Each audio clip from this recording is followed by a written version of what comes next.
Hello and welcome back to another episode of Critical Reactions with your host Bryan. We're going to wrap up today with a special selection, which is where one of you tell me exactly what it is I need to check out. Today's special selection comes at us from Chayton. Can you react to the song Bales of Flesh by Bellwitch? Please. Bellwitch. Alright, 20-minute doom metal song? Is that what we have on our plate? I mean, I guess it's not going to be as bad as Mirror Reaper as far as length goes, but 21 minutes. That's all right. We got this. Let's do this.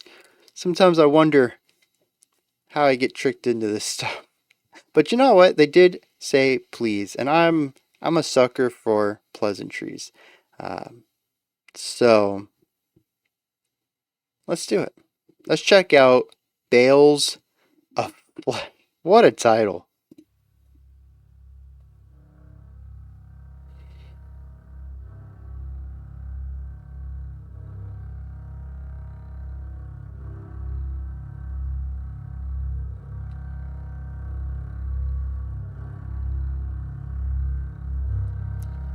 Kicking it off with some drone.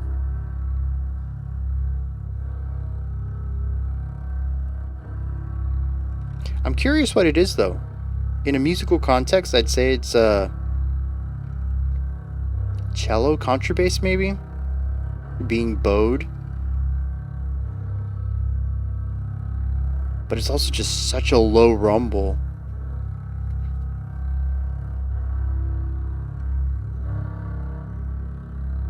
No, that is a bowed string. It has right overtones for it.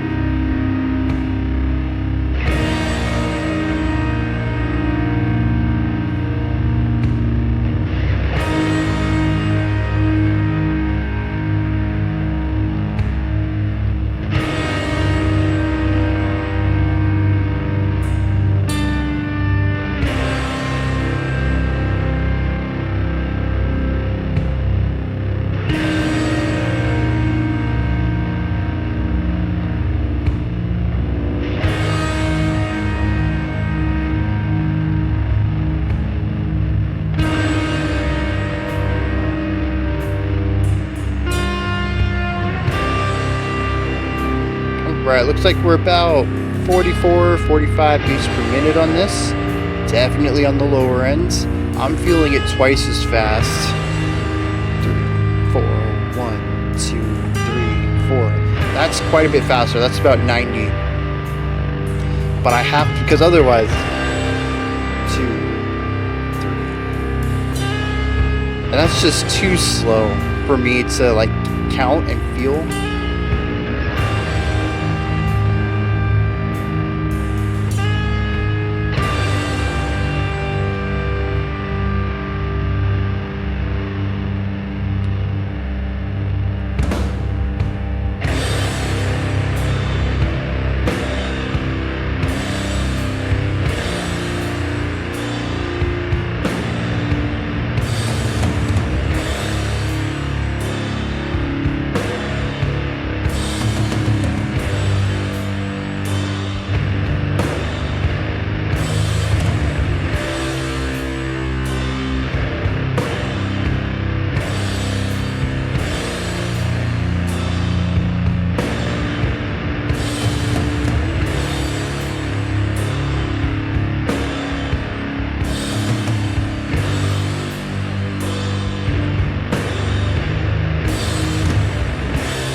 I appreciate the bass tone in this.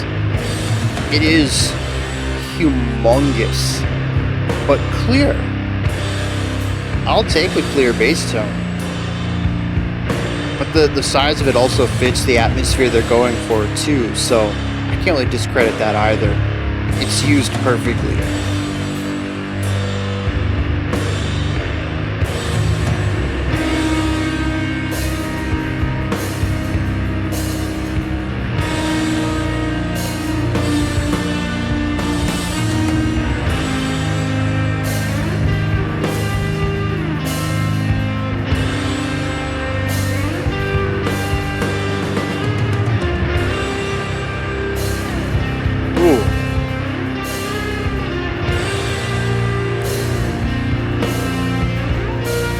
time is getting a bit wonky, but they keep catching themselves. They haven't tripped yet.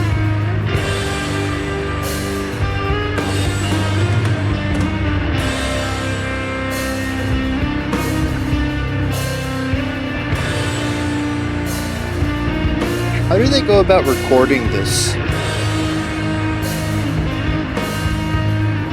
The way that time fluctuates, especially in doom metal, but particularly in this song, it feels like it must be recorded as a whole, everybody in the studio at the same time, rather than instrument by instrument, which is sort of the modern way of recording music.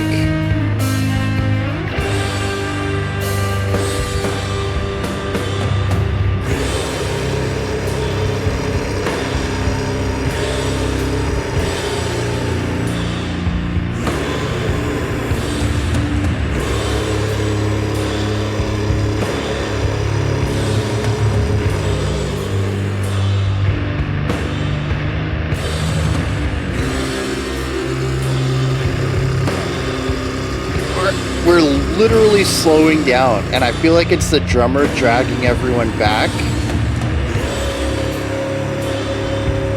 Like, it doesn't feel like a planned retardando. It's just like the drummer's just not keeping the time, so everyone's just falling in line. And it kind of works.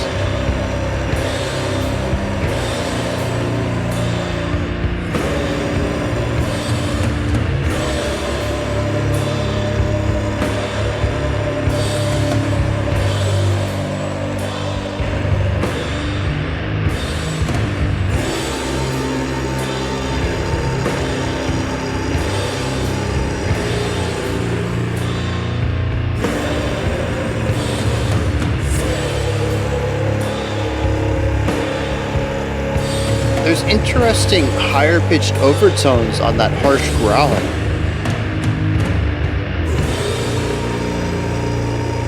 Like, you can feel the deep low end gutturalness of it on the outsides, but there's like a higher pitched core to it. That's pretty cool.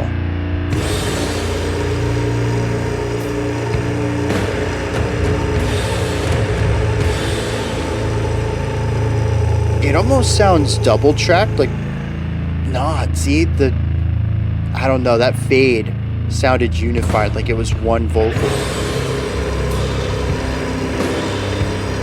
I don't know, y'all will have to let me know if there's been any information about how the vocalist performs.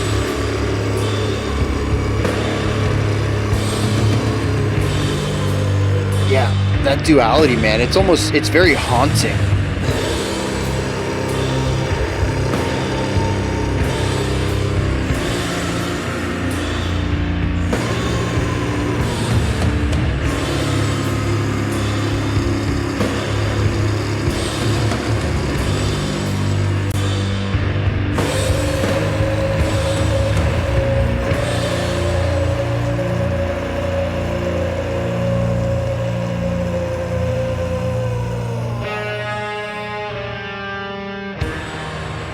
That was interesting. The first note was left pan, the second was right.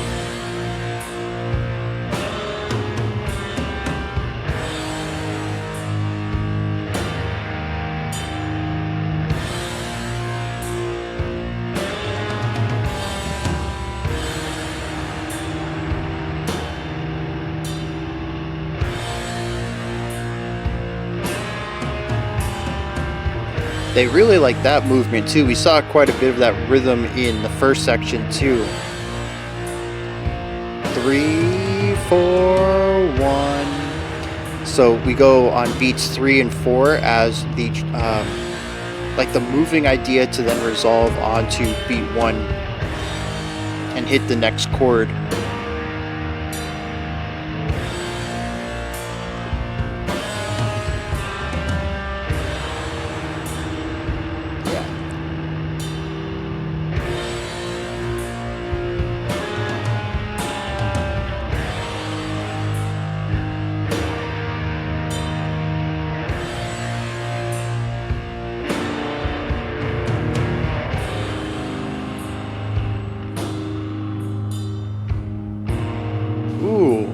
Ooh, I like this space.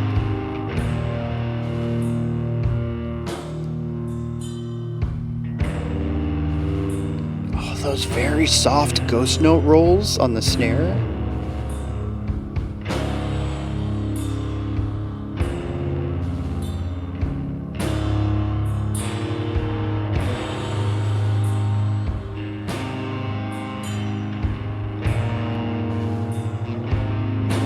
It works, but it's kind of contradictory having such a soft, vulnerable moment in doom metal.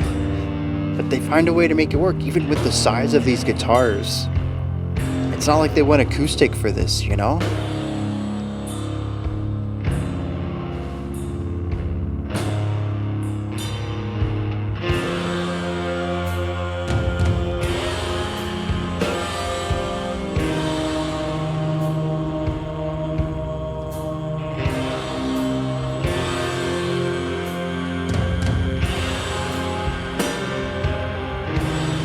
A little bit more flourish there, where we have 3, 4, and 1, putting an extra note on beat 4 there.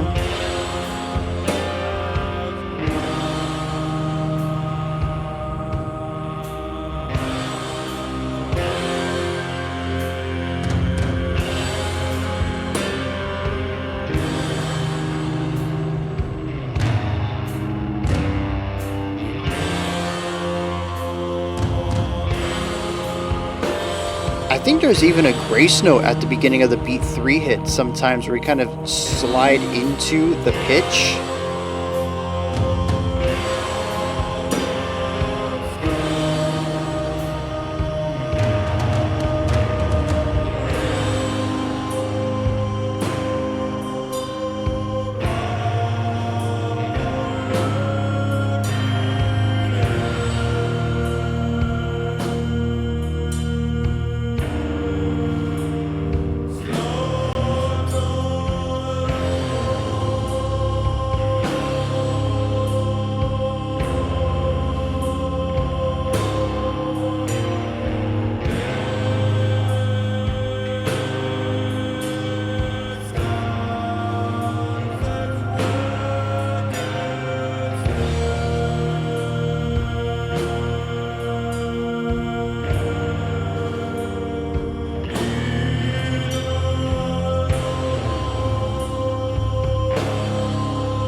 It's an interesting atmosphere here.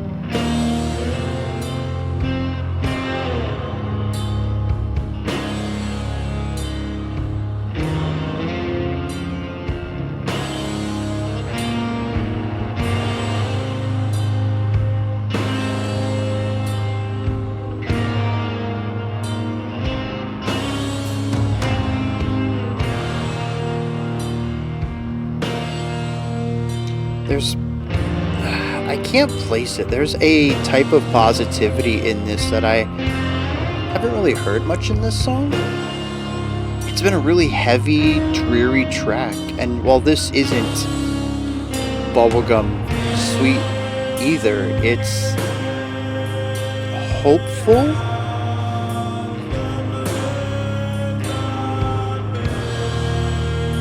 There's a type of healing going on here. That's the best way I can put it, I think.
missing the more nuanced writing. It wasn't heavily nuanced, but it was more than this. This is very singular and slow.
There's that 341 again.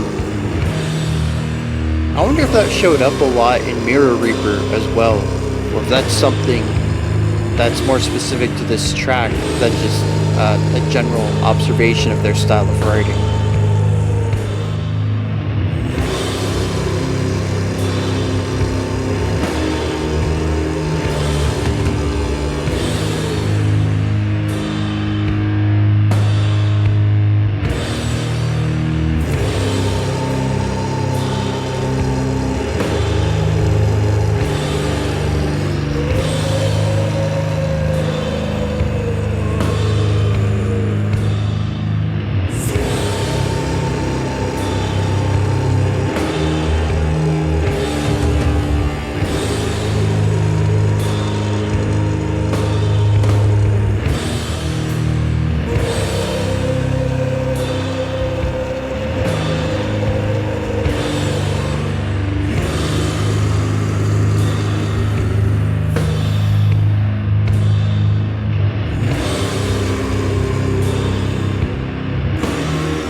I don't know, man. There, I thought I heard two vocalists.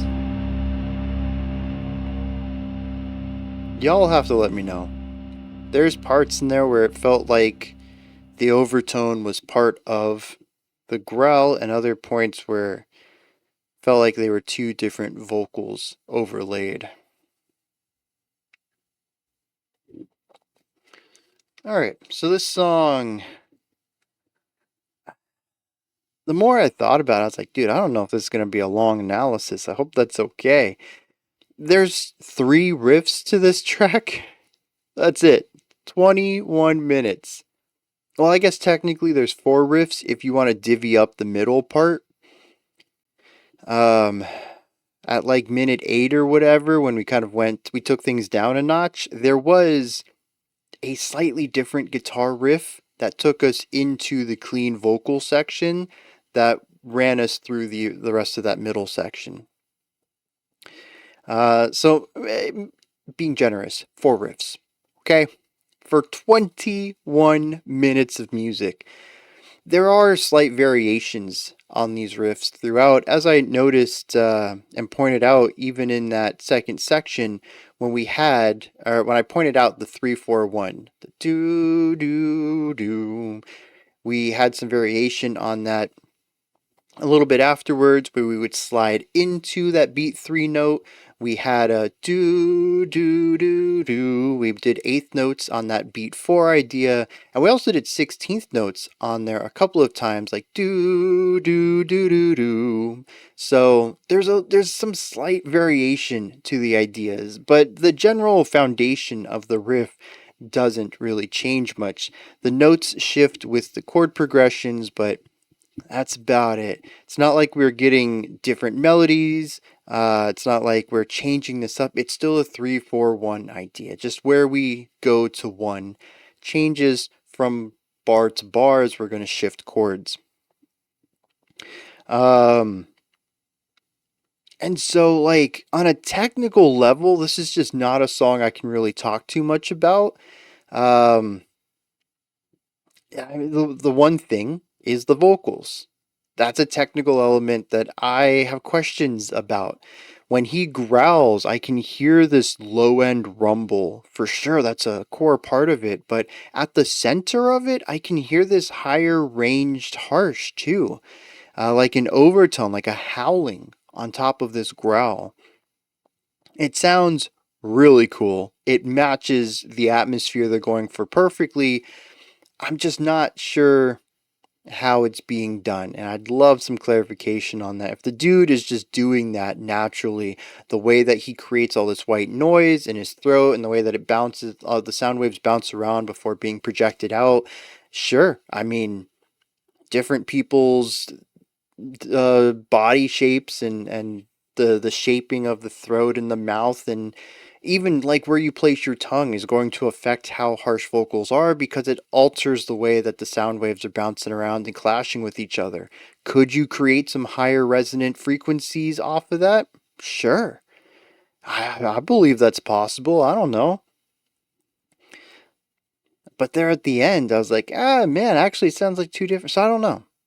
If anyone has insight into that, let me know. If there is live, undoctored video footage of this track with these same vocals being produced, I want to see that. No backing track or anything. Like I wanna be able to listen to that. Like, yeah, that's just one dude doing that. I think that would blow my mind. Like I said, I don't think it's impossible. There's just parts of this song where I kind of have to question my intuition on it. The drum work, for the most part, I mean, you just hit one piece of the drum every 3 or 4 seconds. You got a lot of time between hits. But we do have some really cool ghost note snare rolls in here too that add a lot of really great texture to that lighter, quieter part in the middle of the track. So yeah, I want to put a little spotlight on that too. And that's kind of the end of where my my technical discussion would be. There's just nothing else to really dig into on this. As usual, when it comes to doom metal, especially on the compositionally more simpler side of things, I suppose you can make complex doom metal, but I mean, given the tempos you're working with, you can't really show off much unless you're going to start playing 64th notes, in which case, why call it doom? Why run with the low tempo to begin with? So, I think that's kind of counterintuitive to the genre itself, is to have showmanship elements to it. It's always in favor of the atmosphere. And so, doom metal to me, generally speaking, and very much in particular when we talk about Bell Witch, it's an emotional genre. It's not something that I can sit up here and talk about how crazy technical everything is and how much skill it takes to perform things at this type of speed or with this type of I mean, that's not what doom metal's about at the end of the day. It's about creating an atmosphere. And, there's skill in that too on the production side of things, whether we're talking about engineering or crafting a guitar tone or any part of that, refining your vocal technique. There's a lot of things that go into production or how the song sounds that aren't just, what the audio engineer is doing. And all of that takes skill too. I mean, I don't know how to replicate Bellwich's sound here. I have some gut intuition about a lot of overdrive and compression, but I'm sure there's more to it. And I'm also sure that if I just crank those two things up, it's going to sound like garbage. So there's definitely skill in making this. It's just not the musicianship skill that I tend to be more well versed in and can talk about at lengths on. But the atmosphere here is palpable. The beginning of the track is heavy, it's weighty, it's dreary. I don't know if I would necessarily call it depressive. I think we've heard doom metal that feels more sorrowful, but this feels weighty. I think that's the ultimate term here. And a lot of that I think comes down to the bass guitar tone, which is just, it's not even a tone anymore, it's a rumble. It is this, I don't know, it's like, you know when you can make like fry sound with your throat, that sort of popcorn sounds? That's what the bass guitar sounds like it's doing, but then amplified and of course at these low frequencies of those ridiculously fat bass guitar strings. So it's a very cool tone. It works surprisingly, not surprising. It works well. Duh, doom metal. They got big tones. That's just like that's how it works. That's nothing surprising about that. It works really well though, at really selling this atmosphere and selling the weight of all of it. Another thing that sells the weight is timing. I'm not going to get big into this, but the timing is very loose on this track. I think, at least in this case, it still irritates me a little bit, but I don't know if you've ever tried to carry something really heavy, especially if you're, I don't know, maybe you're hiking or something and you got like a big heavy backpack on. Maybe you overpacked. Maybe you're trying to help a buddy move house, right? And you're carrying these unwieldy boxes or trying to move furniture or something like that. Trying to move rhythmically in that situation is really tough. It's more of these short, staggered, quick movements, right? Your legs aren't fluidly moving. It's like, uh, right? You kind of like try to get that next step while you're hoping your body doesn't buckle because, you're not a weightlifter. You're not used to carrying this much weight. It's only one couch though. Let's just get it in the moving truck and, we'll we'll lay on the grass for a second to recoup from the pain of this. uh, and that's what the song can feel like at times. Nothing that's, perfectly ordered. It's just the song progresses when it can, when it finds the energy to muster that. Sometimes it jumps the gun, gets a little faster. Sometimes it slows down, breaking under the weight of its own speed or lack thereof. It generally works. I think I say this for some doom metal just really gets under my skin with the timing. But you get something like this, and I wish I could tell the difference, right? Put into words why sometimes having loose time works well to sell a doom metal feeling, and other times it doesn't. For all I know, it could just be the way I'm feeling that day. Maybe I'm feeling more forgiving. Maybe I'm just jiving with this energy more than usual. Maybe I'm feeling a bit down today. Am I feeling a bit down today? I don't know. I should know. No one else could know. Anyways, regardless, I think it generally works well here. Like I said, there's some places where I'm like, oh, geez, let's keep the pace, bro. I'm keeping the pace. I'm not the drummer here. The drummer should be the one who can keep that tempo. Um, and there are some times when it kind of creates a cool effect. Like I mentioned, the unintended retardando, where the song slows down over a period of time that doesn't really feel intentional. The guitars are playing where they think they should be playing, and the drums are behind them. They're dragging, and they end up dragging the guitars with them until we lose 4 or 5 BPMs over the course of a few bars. Because the drummer's just not keeping up. They keep slowing down, and the band has no choice but to line back up with them, because otherwise the song falls apart. It kind of works sometimes. And it's a neat little. And see, that's what made me wonder about the production, the recording process of this. Is it piecemeal, like a lot of modern production, where you get your drummer in there, they got a click track, they lay down their drum part, and then you put your guitarist in the recording, and they got the drum part in their ear, and they record their part along to that, and it, you do step by step? Or is everybody in the recording room like they used to do, and all record at the same time? I feel like that would work better. It would allow it to feel more natural, which it does in many cases here. I just feel like it would feel more disjointed if you did it piecemeal recording. And maybe that's the difference. I'm curious. Well, I'm curious how they recorded it here, but also in the bands that don't click with me when they have temporal inaccuracies, did they record it in a different way than what Bellwitch did?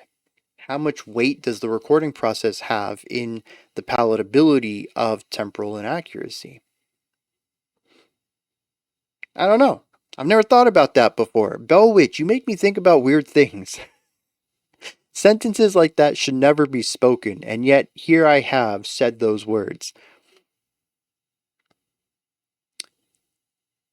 Anyways, though, yeah, general weight in this opening section, it feels massive. Negative, sure, but again, not really depressive. This takes us to the second section, though. I liked this part. I did. We kind of bring the energy down. I thought it was interesting to create this contrasting idea. We still have these large guitar and bass tones. They're still distorted, they're still electric, but the volume's been dropped and they're given some more melodic phrasing to them.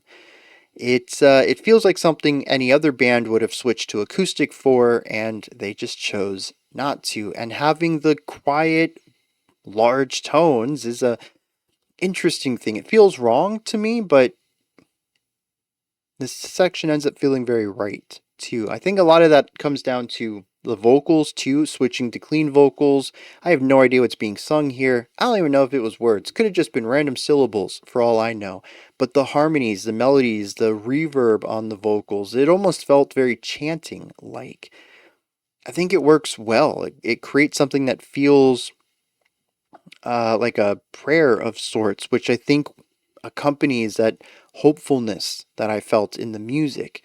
I still don't know if that's the proper word for it, but there is a positive element to it. It still brings some of that heaviness, some of that more negative emotion, but there is something slightly positive about it. And I wish I knew what it was. It's one of those things that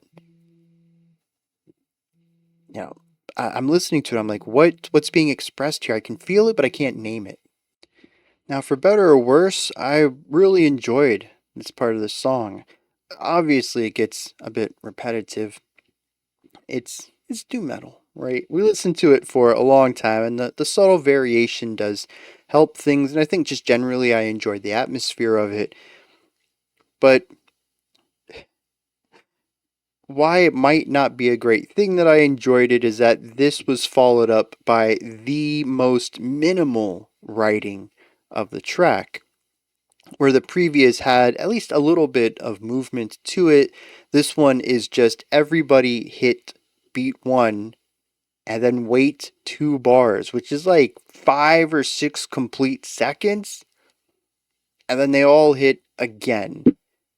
And we do that for quite some time. It evolves a little bit past that, but it's just so singular in vision, in execution, in sound. I understand it from a artistic standpoint, a thematic one even. I don't know what the song is about, but I mean the unification of this could represent a lot of things. I can understand how it works, and it works well as contrast to the slightly more convoluted and deep writing of the quieter section. Again, it's not a super deep idea right there, but compared to this ending, it might as well be counterpoint. Um, it's if this ending just did not work for me. Like I said, I get it on a thematic level. There's just not enough happening for me to really enjoy it. And I think a lot of this comes down to something that kind of ties into my last point of emotion is that I can feel emotion in parts of these songs, but on the whole, I had a tough time clicking with this. I think some of it's the harshes. I've talked about this many times in the past. These types of harsh vocals, they just don't click with me. The lack of variation in timbre, in sound, in perceived pitch, even, it's not dynamic enough for me to really engage with on an emotional level. The music being so slow and heavy, while I do get emotional elements out of it, it never really gets me, it never pulls me in and makes me feel what it's portraying. This is the type of music that if I'm already feeling this way, this music is going to help elevate. But it's not going to be a song that can you know, hijack my emotions and make me feel something new. There's definitely songs I could be having a perfect day. If I put the song on, I'll be in tears. The song forces me to engage with it emotionally. Doom metal just isn't that for me. And so that's not to say that nobody can get emotionally engaged with this, where their emotions can be hijacked, where this is just like the most powerful song they've ever heard. Yeah, that could certainly be somebody's experience, but for me it's not. And without being really in the mood for this, I'll be honest, man, this was a long 21 minutes. The first two parts were fine-ish. Again, not necessarily my cup of tea, but I got through them okay. The last 6 minutes, I really would have liked something else to be happening. But again, like I mentioned, the artistic side of things, we'll hit the lyrics right now. Maybe the singular force makes a lot of sense with what they're trying to um, showcase through their art. So let's dive into those lyrics and see what the song is about. And here, as far as I can see, we just have a general sentiment of grief, of loneliness, of wanting more, but being stuck in this pain and suffering. I don't know what it's specifically pointing towards. I don't know what maybe it's supposed to be about. We just have somebody, as the first stanza states, cold, empty space, a need to touch. Thy life is none, for thy soul burns. So they're in pain. They need people. Whether that's, it says need to touch. This could be interpreted physically, but I think it could also be interpreted socially, just to connect with someone. But they're in an empty space, alone. And this loneliness, this grief, I think, is what a lot of the song is focused on. And so bringing that loneliness into focus at the end of the track with just a singular instrument or singular hit, I think, kind of works because the song does end on this same stanza. It's not a chorus, we don't repeat it anywhere else, we just end on it. It says that they have hate and that their grief will be avenged. It says that baling the grass, flaying, timeless grasp, flaying, smolder the bones, horror on the stones. Aside from just a general visual of sort of violence and eternity, the sort of pain here. and unendingness of it is all that's really represented. The lack of complete sentences on this is it's something. But I think that also works well for somebody in so much grief alone. Who are they talking to? Maybe this is the first things they've uttered in years of this eternity. What even is the point of a complete sentence when the only one you're talking to is yourself, anyways? But it talks about fate standing. It calls it having a wicked snare, a needle of life. So fate just looks at this person, doesn't do anything. That's pretty much the entirety of the song. Loneliness, grief, hatred. Sure, you can find all of that in the song. I do find the midpoint to be interesting then. That hope that I heard, or some sort of positive element, doesn't really seem present in the lyrics at all. So I'm curious if anyone else felt that and what emotion they might attribute that to, and maybe even a step forward, how you might relate that to some of the lyrics. Anyways, these are my thoughts. Bell Witch's Bales of Flesh. What'd you think of this? Is there anything that stood out to you? Anything that you would like to add on to what I said or correct me on? Maybe you have your own interpretation of things. Please put all of that and any other thoughts you have down in the comment section. Above that, in the description box, you'll find a link to Linktree. Takes you here. You can find links to my music, ways to support the channel, a link to the Discord server, and so much more. Above that, if you could, like, subscribe, and ring the bell. I greatly appreciate all three of those. All right, that wraps it up for today. I'll be back tomorrow, though, 5 p.m. Eastern Standard Time, 10 p.m. UTC as usual.